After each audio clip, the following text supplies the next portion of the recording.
አዲስ 1879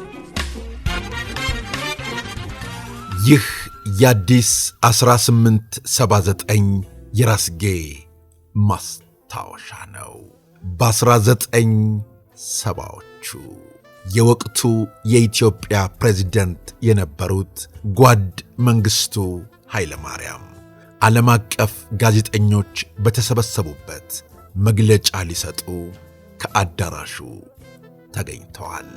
ጋዜጠኞቹ ለሚያቀርቡት ጥያቄ ጓድ መንግስቱ ለሁሉም መልስ ይሰጣሉ። ከጋዜጠኞቹ መካከል አሜሪካኖች ጋዜጠኞች ነበሩበት።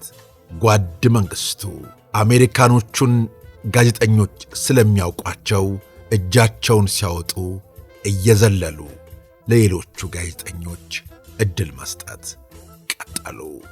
በመጨረሻ ግን ለአሜሪካኖቹ ጋዜጠኞች እድል ሰጧቸው። አንደኛው ጋዜጠኛ ከተቀመጠበት ብድግ ብሎ ጥያቄውን ያዘንበው ጀመር። ለምንድን ነው እናንተ ለራሽያኖች በሩን ስትከፍቱ ለአሜሪካኖች መስኮት እንኳን ለመክፈት ፈቃደኛ አልሆናችሁት? በቅርቡ በስቴት ዲፓርትመንት የአፍሪካ ዴስክ ኃላፊ የሆነው ሰው ለመቀበል ፈቃደኛ ያልሆኑት ለምንድን ነው? እያለ ጓድ መንግስቱን በጥያቄ ሞገታቸው። ጓድ መንግስቱ በጋዜጠኛው ጥያቄ ተገረሙም ተናደዱም። እንዲህም አሉት፣ ለራሽያኖች የከፈትነውን በር አንተን የምታውቀው ብለው ጋዜጠኛው ላይ አፈጠጡበት። ጋዜጠኛው ደንግጦ መጻፍ ጀመረ። ፕሬዝዳንቱ ቀጠሉ። ከራሽያ ጋር ያለን ግንኙነት በር የመክፈትና የመዝጋት ጉዳይ ሳይሆን በርዕዮተ ዓለምና በዓላማ የተሳሰረ መልካም ግንኙነት ነው። ከሌሎች አገሮች ጋር አሜሪካንም ጭምር የወዳጅነት ግንኙነት እንዳይኖረን ከቶ የሚያግደን ነገር የለም። እኛ በትሕትና በራሳችን በጎ ፍቃድ ከእናንተ ጋር እንቀራረብ እንጂ በእናንተ ፍላጎት ብቻ እናንተን ለማስተናገድ የምንገደድበት ምክንያት ምንድን ነው? ምን ስታደርጉልን ነው? በማለት ጓድ መንግስቱ ጋዜጠኛው ላይ አፈጠጡበት። ጋዜጠኛው የፕሬዝዳንቱን ቁጣ ተመልክቶ እንደገና ጎንበስ ብሎ ማስታወሻው ላይ መጻፍ ጀመረ። ፕሬዝዳንቱ ቀጠሉ። እኮ ምን ስታደርጉልን ነው? በምንስ ምክንያት የእናንተ መምሪያ ኃላፊ ከመምሪያ አቻ ወይም ከፍ ሲል ከሚኒስትሩ አልፎ ርዕሰ ብሔሩን ካላየው ብሎ ይሳደባል? ደግሞም እሱን ላለማየት አይደለም፣ ምጽዋ ለመሄድ ቀደም ሲል የወጣ ፕሮግራም ስለነበረን ነው እንጂ እኔ የመምሪያ ኃላፊውን ላለማግኘት አይደለም ይህን ያደረኩት። ደግሞስ ባደርገውስ ለኔ የሚወስንልኝና የሚያዘኝ እሱ ነው። እኔ እኮ የኢትዮጵያ ፕሬዝዳንት ነኝ። የማደርገውን የምወስነውን የማውቅ እኔ ነኝ ብለው ጋዜጠኛው ላይ አውረጠረጡበት።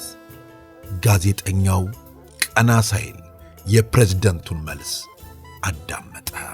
አሁንም የምናገረው አንድ ነው።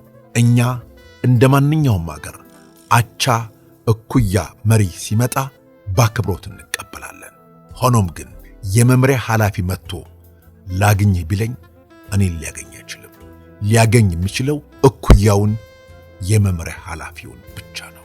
ይሄ ለአሜሪካኖች ብቻ ሳይሆን ሁሉንም ሀገሮች የሚመለከት ነው በማለት እርግጡን ተናገሩት። ጋዜጠኛው የዚህን ጊዜ አመሰግናለሁ ብሎ የተሰጠውን መልስ ተቀበለ። መግለጫውም በዚሁ አበቃ። ውድ የአዲስ 1879 አድማጮች፣ ሰዎች በተለያየ ምክንያት ሊያስከፉን ሊበድሉን ይችላሉ። ሆኖም ግን ተከፋን ብለን ቂም አንያዝ፣ ተበደልን ብለን እነሱን አንራቅ። ይልቁን ሁሉን ረስተን ክፋታቸውን ጥለን ወደ መልካም ተግባራቸው እንዲመለሱ እናደርግ። ይህንንማ መቻጣ ነው። ሁሌም በዚሁ ተግባር እንደቀጠልን ነው። ይኸው ለዚህ ደግሞ ራሳችን መሰከርነን ማለታችሁን ገምተን በእጅጉ ደስ ብሎናል። አዎ ሀገራችንን በፍቅር እንውደዳት። እርግጥ ነው በብዙ ነገሮች ልንከፋ እንችላለን።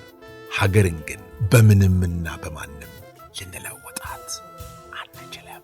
ቤተሰቦቻችን አሁንም የተለያዩ ታሪኮችን ማቅረባችን እንቀጥላለን። ስለ አብሮነታችሁ፣ ስለ ወዳጅነታችሁ ከልብ እናመሰግናለን።